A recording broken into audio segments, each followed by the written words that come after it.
congratulations on your new film, Darkness of Man. Thank you so much. I appreciate that.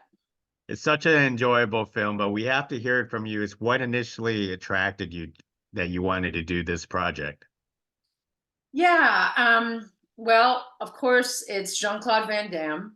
And I was very impressed with speaking with the young and incredibly talented filmmaker, James Cullen Bressack, who's already done an amazing body of work in his young years. And I really wanted to bring kind of a heart and soul and an emotional life to Claire that really helps support Russell Hatch Van Damme on his journey. And I liked that aspect of it. I worked with James in really fleshing out Claire and the importance of how she does help support that aspect of the vulnerable side of the wounded character of Russell Hatch. And so I think viewers are going to be pleasantly surprised to see a side of Van Damme and hopefully a vulnerability to an action movie that they don't normally see.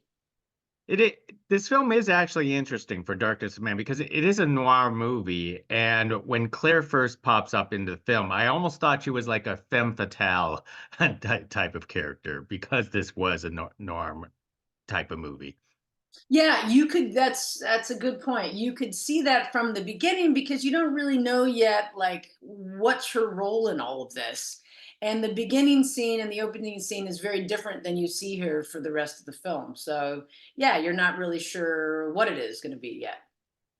So what was it like acting alongside with Jean-Claude Van Damme, or um, which James liked to refer to him as JC quite often?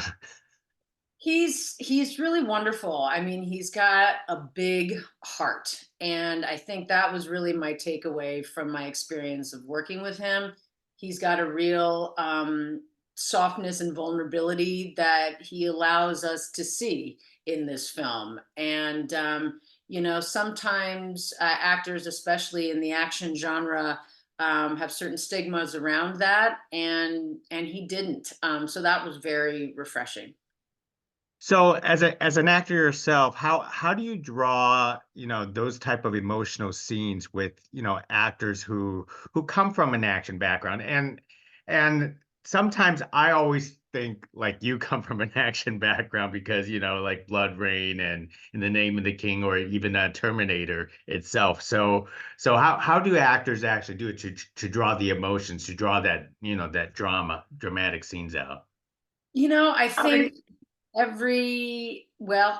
don't know every actor, maybe not every actor, but I think a lot of actors have great versatility.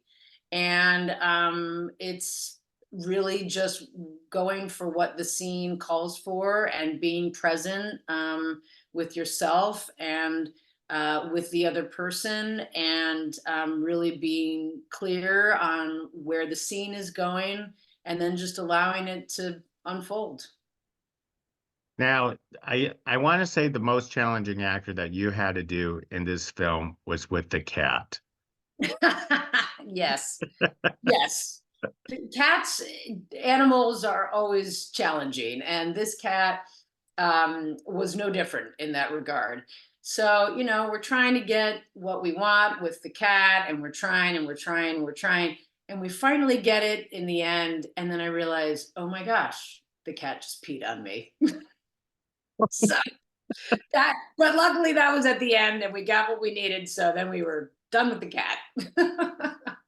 I mean, the cat takes a very important role because it helps with that to draw out Russell as an emotional character itself, not only with your character Claire.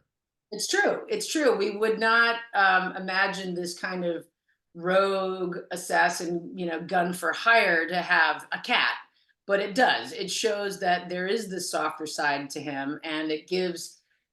James and I were thinking, well, how does Claire meet Russell? What's the inroad there? Oh, and James, from his own personal life, has a sick cat and has an in-home vet that comes to take care of the cat. So we're like, oh, this could be perfect. This is it. And yes, it gives him a softer side too. So Claire comes in, she gives fluids to the cat a few times a week, and then in doing so sees this wounded side of Van Damme's character and is compelled to not only nurse back the cat, but really nurse back Russell Hatch on an emotional and also physical aspect. And in doing so, they have this beautiful, unlikely love story. And then she gets to meet Jaden, the teenage boy that he's been entrusted with taking care of after the mother's passing. And they formed this pseudo family, each filling a void in one another's lives. And it's yes, it's the heart and soul, I think, to the neo noir action thriller. We just love these type of films that tell stories of flawed characters, and that's what definitely this is. So let me wrap it up. So what's coming up next with you? Yes, so I've got three other films coming up, one of which I also produced with my company Trio Entertainment. It's called Vice and Virtue. I'm in it along with a great ensemble cast. Right now, we're doing festivals. That'll be out later this year. And then a film called Dark Night of the Soul. That film is essentially my survival movie, like 127 hours. And Martin Cove plays my dad. That'll also be out later this year. And then a film called No Address, which underscores the homeless crisis that we currently have in America. And I play the wife of Billy Baldwin. So lots of stuff. Indeed, lots of stuff. Well, hey, thank you very much for speaking to us as for Darkness of Man. Everyone needs to check it out, especially if you like these storytelling noir stories. Most Yeah. definitely. Thank Thank you you very so much. much. Take care.